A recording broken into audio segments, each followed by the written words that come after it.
TWR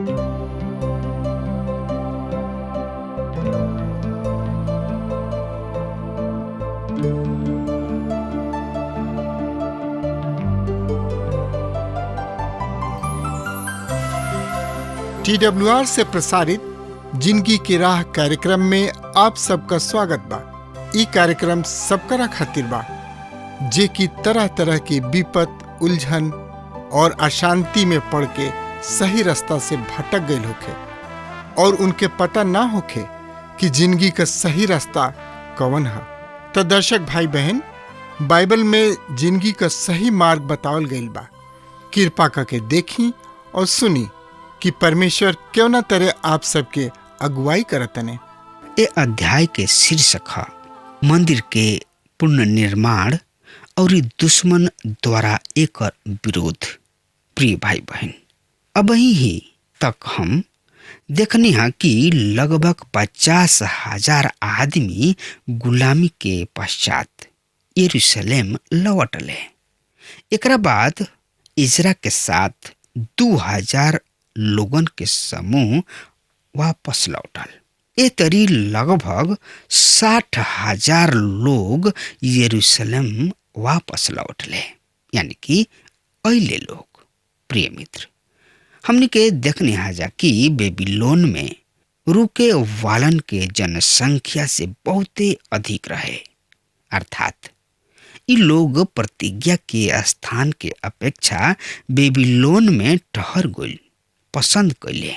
यहाँ पर दूसरा और तीसरा अध्याय में कुछ समय के अंतर बा तथा यह अंतराल में इस्राएली सब अपना खातिर घर बनौले तथा परमेश्वर के भवन निर्माण के कार्य के अपेक्षित कैले, जौना कारण हागे नबी उनका यह अपेक्षा के प्रति प्रताड़ित भी कैले।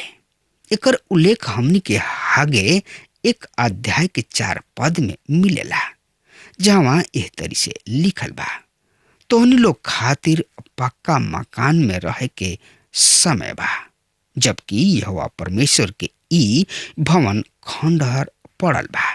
प्रिय मित्र, एकरा बारे में जानकारी खातिर वह हमरा संगे आपन पवित्र शास्त्र बाइबल निकाल लेनी।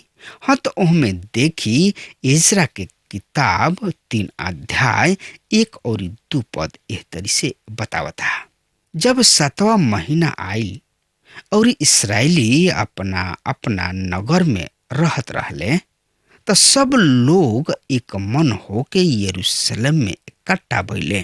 तब योशादाक के बेटा यीशु तथा उनकर भाई जवन याजक रहन और सालतिएल के बेटा जरुब्बाबेल तथा उनकर भाई मिल के उठ खड़ा भइले और ऊ इस्राएल के परमेश्वर के वेदी बनौले की ओ पर परमेश्वर के जन मूसा के व्यवस्था लिखल गइल विधि के अनुसार होम बलि चढ़ावले। प्रिय मित्र, जब 7वां महीना के अनुसार होम बलि चढ़ावले, दूसरा पद में हम उत्साहित करे वाला विषय मिलेला और ऊ इह कि ये लोगन में पवित्र शास्त्र के महत्व दिले तथा ई खोज के कोशिश कैले कि व्यवस्था में का लिखल बा, और जब ऊ पा लिहले लोग कि व्यवस्था में का लिखल बा, तब फिर उनकरा बीच कोनो भी तरीके मतभेद पैदा ना भइल। ये तरी ई लोग केवल उह प्रतिज्ञा के स्थान पर ही वापस ना लौटले, पर मूसा के व्यवस्था के ओर लौटले लोग। प्रिय भाई बहन, परमेश्वर के वचन ही उनकर आधार बनले या आधार बनल, या ये तरी कोनो आदमी विशेष के खुद के सुझाव और निर्णय देवे के कोनो स्थान ना मिलल। समझा तानी कि नहीं? प्रिय मित्र, समझ ली पवित्र शास्त्र बाइबल कैसे और कौना तरी बता रहल बिया। ई बात हमनियों पर भी लागू होला। आदमी का सोचलन और का कहेलन, ई अधिक महत्व नहीं के राखत, पर परमेश्वर के वचन हमनी से का कहला तथा का लालसा राखेला अधिक महत्व ई बा। काहे कि परमेश्वर के वचन हर तरीके मार्गदर्शन के खातिर उपयुक्त शिक्षा देवे वाला सक्षम बा तथा कलीसिया के इतिहास ये बात के गवाही है। परमेश्वर के वचन के पास हर तरीके जवाब बा, तो हम फिर काहे ना ये सुघर दिव्य साधन के काहे ना मानी जा। प्रिय मित्र, हमके परमेश्वर के वचन के सब रीति से और ओकरा पूरा शिक्षा के अपनावे के जरूरत बा, ना कि कोनो कुछ कुछ भाग के। प्रिय मित्र, आगे तीसरा पद में लिखल बा, अतः उ वेदी पर होम बलि चढ़ावे लगले। प्रिय मित्र, ई जवन पुनः वेदी बनावल गोल रहे वो होम बलि चढ़ावे खातिर रहे। जैसे कि श्रोता भाई बहन हमने के पहले पद में पढ़ चुकल बानी जा कि वेदी प्रभु यीशु मसीह के क्रूस के दर्शावेला। जौन होम बलि चढ़ावल गइल उ प्रभु यीशु मसीह के बलिदान परमेश्वर के सामने एगो निर्दोष और निष्कलंक बलिदान रहे। यहाँ पर भी लोग हर दिन सुबह और सांझ के समय में इकट्ठा होत रहले और परमेश्वर के सामने होम बलि चढ़ावत रहले। ए तरी वेदी के स्थान एगो मिलाप वाला स्थान है, जहाँ पर एगो निष्कलंक निष्पाप आदमी के बलिदान भइल। ओह बलिदान पर उ आदमी मनुष्य परमेश्वर के साथ मेल करवले तथा ये आदमी के नाम जानता नहीं का प्रभु यीशु मसीह। आज भी जब भी कोनो आदमी ओह क्रूस के सामने आवेला तथा प्रभु यीशु मसीह के उनका स्थान पर कइल गइल बलिदान पर विश्वास ले आवेला तो ओकर परमेश्वर से मेल जोल हो जाला, मेल मिलाप हो जाला तथा एकरा साथे साथे मनुष्य के साथ मिलाप हो जाला। ए तरी यीशु मसीह के बलिदान और जिंदा भइला पर विश्वास ले आवे वाला जन आपस में भाई भाई है और भाई उहे है जेकरा साथे हमनी के संगति कर सकी जा। कोनो भी आदमी कोनो भी समुदाय जाति बेआदरी देश भाषा के बोले वाला या रहे वाला काहे ना होके, यदि उ प्रभु यीशु मसीह पर विश्वास करेला या प्रभु यीशु मसीह पर विश्वास रखे वाला आदमी हत उ औरी हम आपस में संगति रख सकतानी जा। प्रिय मित्र, कतना सुघर ई बात बा। ई बात इहे पद में हमनी के मिल रहल बा कि ई लोग हर दिन भेंट चढ़ावे वेदी के सामने मिलत रहले। ए लोगन के बीच एगो अचरज भरल एकता तथा विचित्र एकजुट दिखाई देता। कारण केवल इहे बा कि ए लोगन के उद्देश्य धन और प्रतिष्ठित स्थान के अर्जित कइल ना परन परमेश्वर के सिद्ध इच्छा और उनकर व्यवस्था के पूरा कइल ह। ई व्यवहार ए लोगन के नम्रता के दिखा रहल बा।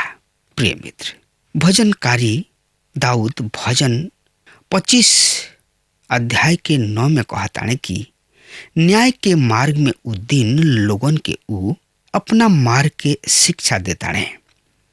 विश्वासी सब के एकता व मेल मिलाप के विषय में भी भजनकार भजन 133 अध्याय के 1 पद में भी कहताने, देखा ई कैसन बढ़िया चीज और मनोहर बात बा कि भाई आपस में एक हो के रहे। प्रिय मित्र, ये सब कुछ तब संभव होला जब कोनो आदमी प्रभु यीशु मसीह के पास आवेला चौथा पद से हम 10 पद में पाइना कि इ लोग परमेश्वर के वचन पर लौट आइल बाड़े। इ लोग वेदी के भी निर्माण कर लेले बाड़े और अब इ मंदिर के नेव के निर्माण शुरू करे जा रहल बाड़े। मंदिर के नेव डाले के पश्चात यह लोगन के बीच एगो उत्सव के साथ वातावरण बा, माहौल बा। प्रिय मित्र, 10 जब राजगीर यहोवा के मंदिर के नेव डाल चुकले त याजक अपना अपना वेशभूषा में तुरही सबके भैले और आसाप वंशीय लेवीय झांझ लेले उठ खड़ा भैले कि उ इस्राएल के राजा दाऊद के चलावल रीति के अनुसार यहोवा परमेश्वर के स्तुति करे। प्रिय मित्र, अभी केवल वेदी और मंदिर के निर्माण ही भइल, पर इन लोगन के आनंद और उत्सुकता ऐसन बा कि मान मंदिर के निर्माण हो गइल होखे। उ परमेश्वर यहोवा के खातिर स्तुति और धन्यवाद के भेंट चढ़ौले तथा सब इस्राएली परमेश्वर यहोवा की आराधना कइले। प्रिय मित्र, ए अध्याय में दूगो समूह बा। एगो नौजवानन के जौन की पुराना मंदिर के कभी भी ना देखले रहन और उ ए नया मंदिर के पुनर्निर्माण के प्रति बहुते उत्साहित रहन, खुश रहन। तथा दूसरा समूह बुढ़उन के रहे जौन की सुलेमान के मंदिर के उनकर पूरा गौरव और वैभव में के देखले रहले और ये दोनों समूह के प्रतिक्रिया अलग बा। ई समूह अति आनंदित बा तथा दूसरा समूह पुराना नियम के याद क के अति भावुक बने।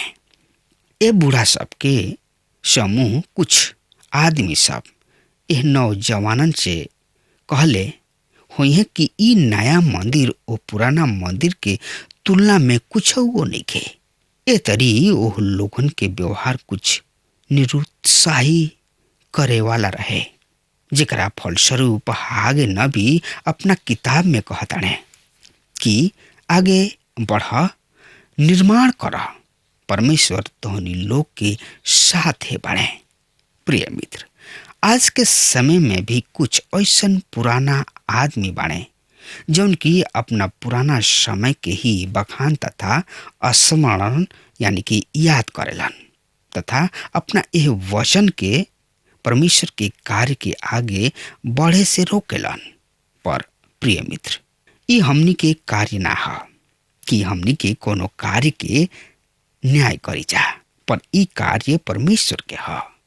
परमेश्वर जानताने कि कौन सा आदमी उनकर है और हमनी के केवल परमेश्वर के कार्य खातिर धन्यवाद दे सकतानी जा, चाहे वो कोनो भी दशा में, स्थिति में, जाति में रहल होके।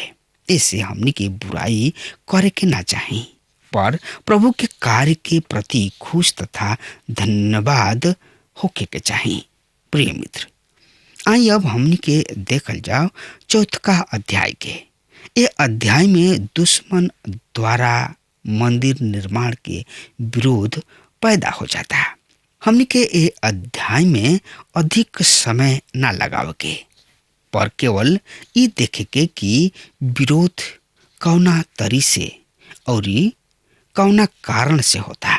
मित्र, तो एकरा बारे में जाने, सुने, समझे खातिर रुआ अपन पवित्र शास्त्र बाइबल निकाल ली।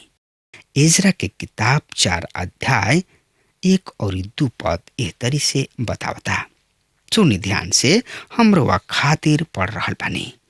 जब यहूदा और बिन्यामीन के दुश्मन सब ई सुनले कि निर्वासन से लौट के आए लोग इस्राएल के परमेश्वर यहोवा खातिर एगो मंदिर बना रहल बाड़े, तब ऊ जरुब्बाबिल और पूर्वज के घरानन के मुखिया सब के पास जाके उनका से कहले, हमरो के अपना साथे भवन बनावे दा, काहे कि तोहनी लोग के समान हमहू तोहरा परमेश्वर यहोवा के खोजी हई। और असूर के राजा एसर अहदोन के समय से ही जवन की हमरा के ले अइले वही खातिर बलिदान चढ़ावत चलल आ रहल बानी। प्रिय मित्र, मंदिर के निर्माण के विरोध भीतरी से ना रहे पर बहरी से होला। प्रिय भाई बहन, ई उ लोग हमें जौन की अशूर के राजा के समय बंदी तथा गुलामी में बना लिहल गइल रहे तथा समरिया के साथ मिल गइल रहले। अब ई लोग बेबीलोन से आइल लोगन के सामने ई प्रस्ताव रखताने कि उन्हीं लोग के भी मंदिर निर्माण में सहभागी बनावल जाए। उन्हीं लोग एकर कारण भी दिले कि उ लोग परमेश्वर यहोवा के उपासक खोजी हमें। ई बात सुने में बहुते बढ़िया लागल पर उचित ना रहे।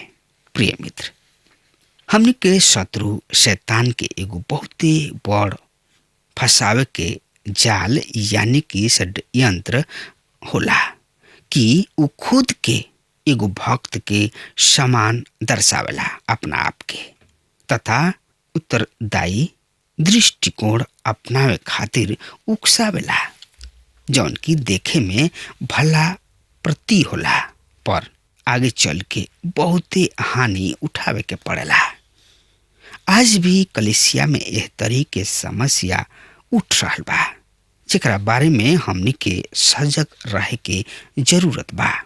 यहाँ तीसर का पद में हम बहुत ही उचित और स्पष्ट जवाब के पाइना जहाँ एह तरी से लिखल बा, जरुब्बाबेल यीशु तथा इसराइल के पूर्वज के घराना के सब मुखिया उनका से कहले, हमरा परमेश्वर यहोवा के खातिर कइल जा रहल ए भवन निर्माण में हमरा साथ तोहर कोनो साझा नइखे, पर हम खुद मिल के इसराइल के परमेश्वर यहोवा के खातिर ओकरा के बनाई, जैसे कि फारस के राजा कुसरू हमरा के आज्ञा देले बाड़े। प्रिय मित्र, ई जवाब सुने में बहुत ही रूखा लगा था पर एकदम उचित और ठीक यानी कि स्पष्ट बा। परमेश्वर के साथ जिंदगी बितावे खातिर सही तथा उचित व्यवहार के जरूरत होला। उचित व्यवहार परमेश्वर के संतान के पहचान है। प्रिय मित्र, अब हमारा समय खत्म हो रहा बा, तब तक खातिर रुआ हमरा के आज्ञा देही। परमेश्वर रुआ के बहुते आशीष देस। आमीन। हमके विश्वास बा कि ई कार्यक्रम आप सब खातिर फायदेमंद सिद्ध भइल हुई। हम चाहतनी कि आप सब अपन अपन आशीष हमरों से बांटी। अगर आप सबके लगे बाइबल से चाहे आपकी निजी जिंदगी से कोनो सवाल होके चाहे कोनो समस्या खातिर प्रार्थना करावे चाहतनी तो हमारी फोन नंबर पर जरूर संपर्क करें। परमेश्वर आप सबके बहुत आशीष प्रदान करें और आज का दिन आप खातिर सुखद बनावे।